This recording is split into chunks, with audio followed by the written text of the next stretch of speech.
Okay, that's technology and digital for us while we wait for it to come up.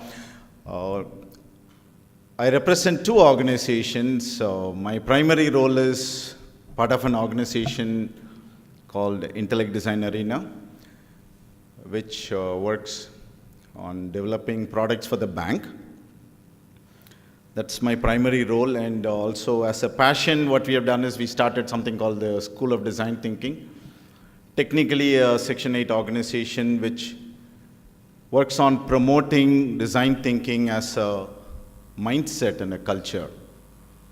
Right, so picking up from where Aman left with a very interesting point, which is innovation for the sake of innovation. Right, which we know, or I have an idea, so let me go make it a product and just get it to the market. And the other important one that he did touch upon was the mindset, which has been our focus predominantly. How do we bring in the mindset of people, of the organization, especially when it comes to designing your growth? So how many of you either are have been trained or aware of or using design thinking as an approach in your workplace? Okay, I see 2-3 hands going up. How many of you are aware of design thinking as a problem-solving approach? Okay, very good. Okay, so this is something that we have benefited immensely. Today, as a software organization, we are able to go back to our customer and give a predictable schedule, or sometimes really deliver much ahead of the schedule, all thanks to our approach of applying design thinking. And something that I have been promoting for a few years now, 2-3 years now, is one of the challenges is whenever we see a new concept, and we saw Aman mentioning about how artificial intelligence is still picking up. Right, only less than 4% have actually started adopting artificial intelligence, but there are many organizations which jumped into AI because it existed. Because everybody said it's great, they jumped into, by the way, my doctorate comes from artificial intelligence. That was way back in 1994. So my history goes back to in the early 90s when people jumped into this fad called artificial intelligence and have miserably failed because it was not meant for their organization.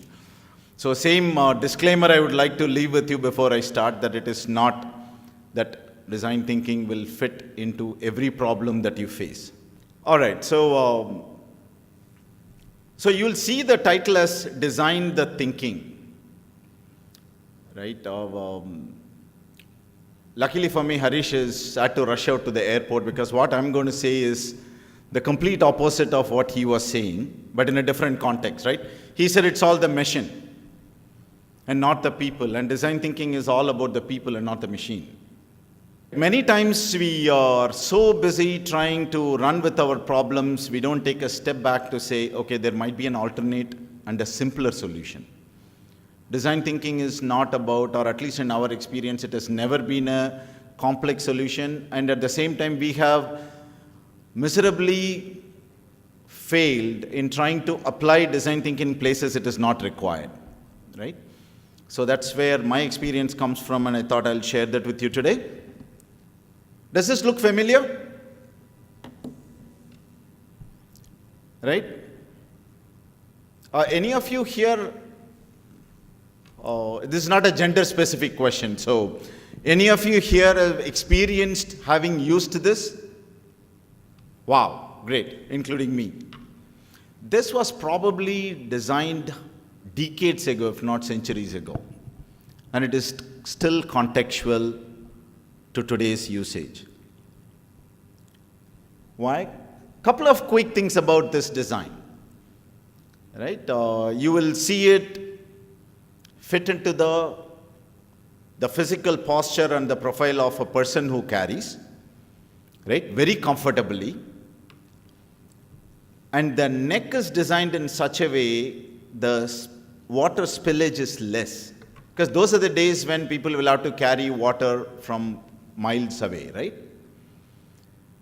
And the other interesting thing is, even by mistake, if it falls down versus a bucket, you still are lucky to retain some amount of water because it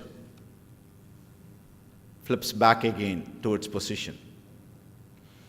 And another good thing about this design is when people use this, many a times you would have seen it, people using it in the well. The bottom of the well still carries the dirt, right? And this, the way it is designed, it will scoop out the clear water versus a bucket. The next one. You know when this was designed? First, take a guess. 50 years, 100 years? 100 plus? This is running into the 3rd century. 1849, if I am not mistaken, by a mechanic Hunt. And it stays good even to today's context. There was no, it is not like using our current technology that we cannot design any better. There was no need to tinker with this design. And don't mistake this for lunch break. It is not. This is a collection of South Indian food. Rewind about 30, 40 years ago where there were no refrigerators.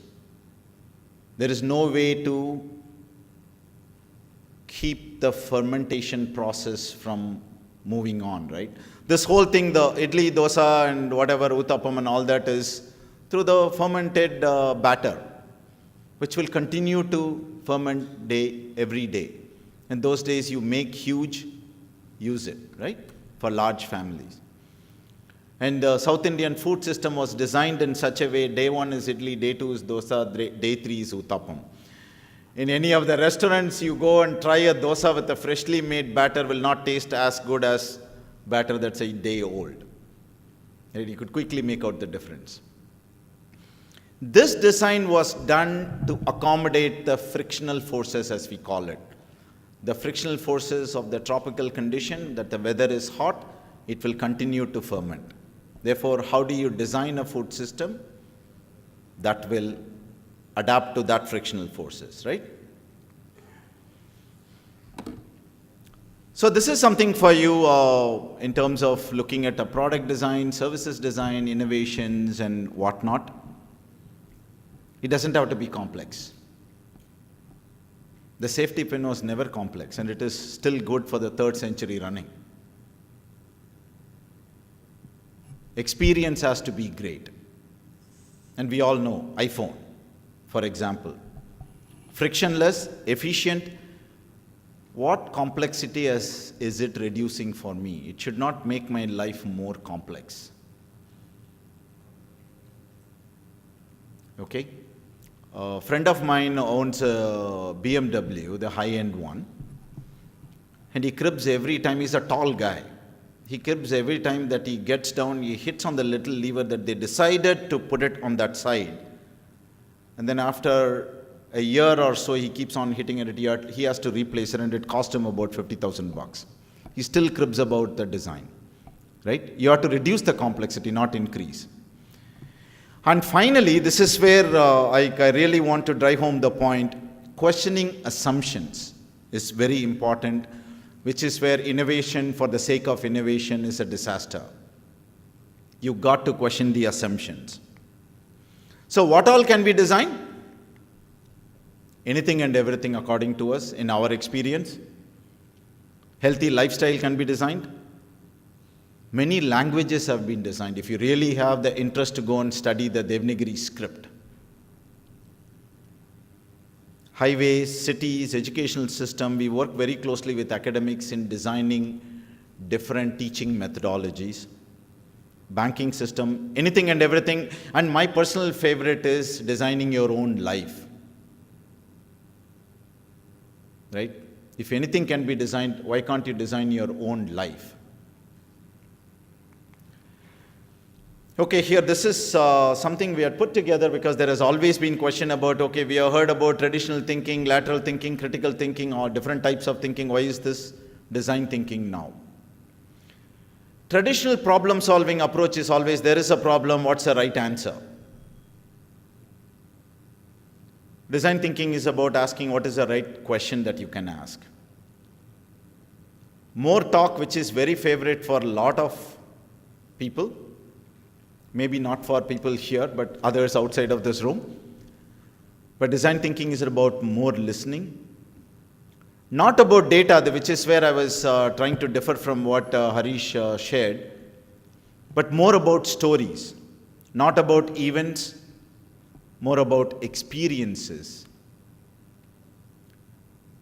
And finally, it's not about the facts.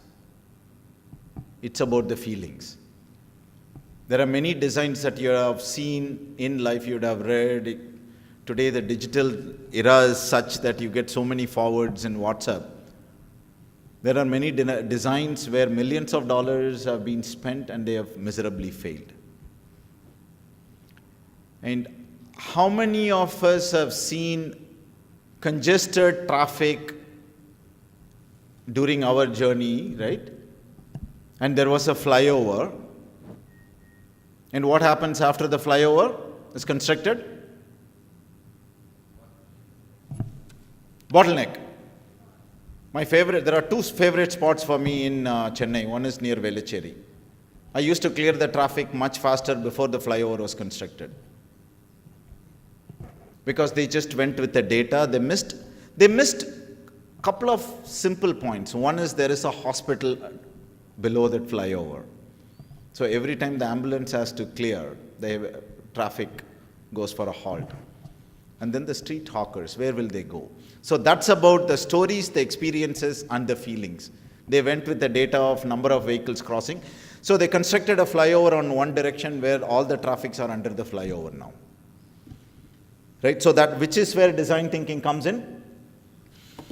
Here is where I wanted to run you through about when you are designing something, as an SME, as an entrepreneur, a startup, you come up with a great idea, a product.